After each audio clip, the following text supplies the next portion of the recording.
How to clear WhatsApp storage in your phone. First, you will need to open up the settings, and then you will need to search for apps. Click on it, and then search for WhatsApp by typing WhatsApp in the search. Click on the WhatsApp application, and then click on storage.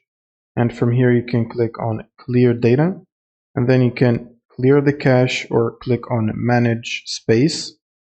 And in manage storage here, you can see your chats as well as downloads by clicking on manage downloads, and from here you can remove any downloads that you no longer need, so you can delete them. You can also go to chats and delete the things that you've been sending through the chat, such as audios, images, and videos, by selecting them one by one or selecting all and then pressing the delete button.